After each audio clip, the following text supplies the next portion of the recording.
1, 2, 3. Perfect. Hi, welcome back to Nugget Productions. I'm Eli, I'll be your host for today, and I'm here with... Harry McEntire, hello. So you're here as part of Natural 6 today, aren't you? I am, yes, as the DM for Natural 6. Very exciting if you're me. What got you into Dungeons & Dragons in the first place? So I started getting into Dungeons & Dragons because of a podcast called Not Another D&D Podcast, which is Brian Murphy, Emily Axford, Caldwell Tanner, and Jake Hurwitz. And I knew about them, particularly Jake Hurwitz from College Humour, and I started listening to their podcast. And Dungeons & Dragons was always something that had kind of been in the ether. I kind of knew it existed, but I'd never played it. I'd never really experienced it in any way. And then there was this opportunity to listen, and I just realised as soon as I started listening, it was the only thing I wanted to do. I wasn't that bothered about work. I wasn't that bothered about going out. I just wanted to listen to this podcast. And the more and more I listened, the more I just kind of got, I kind of overwhelmed by the possibility of storytelling in it, by the opportunities that you have to create stories, have agency within those stories, feel like you're laying the tracks in front of a moving train. I'm a DM, really. I have played. I have a couple of home games, and one of the players in my home games has a campaign that I play in. But generally speaking, I DM, and I think there's something about the adrenaline of doing that that's really attractive as well.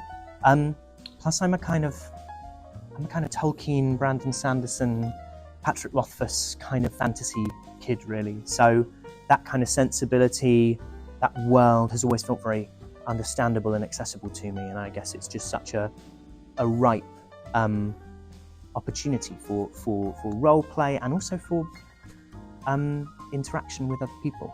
You know, it's a great social thing as much as anything else.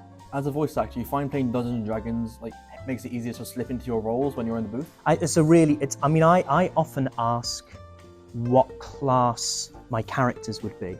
Like, I'll be like, oh, okay, so are we talking like a bard? And they'll be like, oh, we're talking a cleric, or we're talking this, that, and the other. And to me, that really does help give me a shorthand for the kind of, on like a basic level, the kind of thing that you might be looking for in a character. And that's been really helpful. You know, I've been acting since I was 17, so, you know, you're kind of always bringing everything you've experienced to your characters anyway. But yeah, D&D certainly, particularly in video games, plays a real big part in that. Speaking of video games, was acting and voice acting in video games your dream job always? Was it just something that you stumbled across? Something I stumbled across, and I was doing a TV show called The Last Kingdom, and I wanted to be in games. I mean, but in the same way that I just wanted to be an actor. And I got these little parts in Assassin's Creed Valhalla, and I'd pop in and I'd kind of do, you know, that tradesman and that kind of scout on the road and this, that, and the other, these kind of smaller parts. And then I got this offer through, and it was this quite substantial part, and my agent was like, oh, this is just a straight offer. And I was reading the character through and I was like, I thought this sounds a lot like the character that I played in this TV show, The Last Kingdom, which was set at the same time in the kind of Alfred the Great era, the formation of England, the Danes, and the invasion. And at the bottom of the document, it said, oh, the reference is Ethelwald from The Last Kingdom, which was my character. And I was like, oh. And it turned out that that's, you know, exactly as it sounds. The writers had written this character based on my character that I played, and then went to casting and went, who have we got to do it? And they went, oh, we've got the guy who does it in the TV show. So just kind of by chance, I found myself in it. And then, honestly, I just realized I preferred it. I love the ability that voice acting gives you to push yourself out of your typical casting bracket. You know, I've played characters in games I would never have got to play were I on camera or were I on stage. You're less limited by your physicality, and so you can play an archetypal hero and an archetypal villain, sometimes even in the same project, and you're very rarely afforded that opportunity in any other medium. So it wasn't actually something that I got into acting thinking the apex of my career is voice acting, but it's now what I consider by far and away the biggest part of, the most exciting part of, and the part of my career that I want to kind of push forward is voice acting. You recently voiced in Xenoblade Chronicles 3. Is this the role that you were talking about?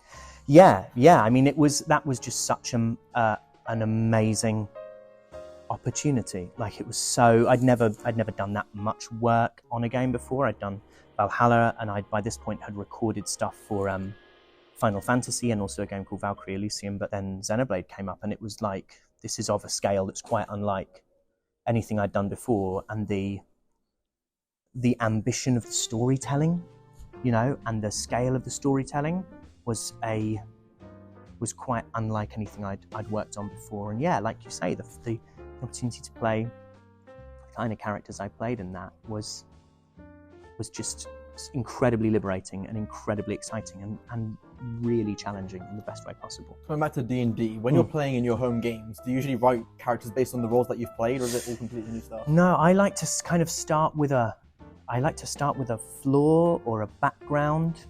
I base a lot of NPCs on people I've met when I'm DMing. Certainly, like vocally, I'll base things on people that I've met because I find it easy to have that shorthand, particularly if you're balancing half a dozen NPCs in a session, maybe more than that, to make people feel distinct. But when I'm building characters, I tend to look for a kind of backstory that's compelling for me, and often that's about what are they bad at, what are their failures, what are their insecurities, what are their flaws. That to me, when everyone makes their first D&D character, everyone makes like the only one who survived, the only one who's ever escaped the prison, the only one who knows the secret, the only one who comes from beyond the wall or the mountain. And then the more you make players, the more you're like, I'd like to play a cook who's allergic to shellfish. Like, you just kind of get into you start to look at things a little bit more laterally, and you're looking less at creating a hero at the beginning and creating someone who has the potential to become a hero by the end. That's how I think about character creation now. How did you find the people in Natural Six? So I got messaged out of the blue by Ben, and I didn't know Ben personally. I didn't know any of the gang personally. And he said that he knew the people for Ellen and Mike he'd been chatting to from Outside Xbox, Outside Extra. He said to them, I want to play D&D. There's a gang of us who want to play D&D. Do you know anyone who could DM? And I'd kind of guested on Oxventure, their D&D show at MCM, maybe 3 years ago. And they said, Harry would be good. Like, Harry could do that. And so he said, would you be interested in DMing? And I was like, this sounds great. Always looking for opportunities to do it. It seemed like just a really cool group of people, a really interesting group of people. And then we met in a pub, and then I'd done a kind of bad amount of prep work, really. I kind of turned up with a full setting ready to go, and they were like, you're quite serious about this. And then we kind of realized that actually maybe it would be really fun to not just do this for us, but just like do this as an actual play, as a show. So it moved really quick, but it's been really exciting. As all good things start, just over some drinks. Well, yeah, exactly. I'm not a drinker, but I think the rest of them were on the rosé. So, blame average rosé, good rosé, moderate rosé. Yeah, cheap but good for the value. It's multi-pack rosé. Yeah.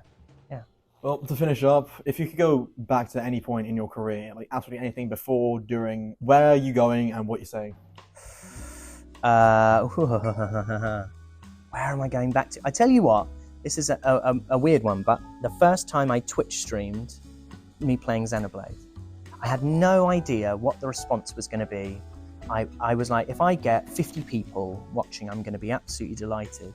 And I think I had 1,000 people turned up to watch me stream. It was the first time I'd ever done it.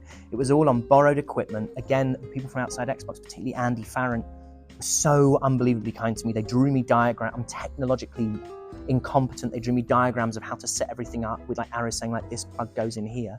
And that felt like a big roll of the dice. It felt like I'm not a kind of particularly active on social media person, and so it felt like this kind of big step into the unknown with a project I was so proud to be part of, and I so desperately didn't want to let anybody down on.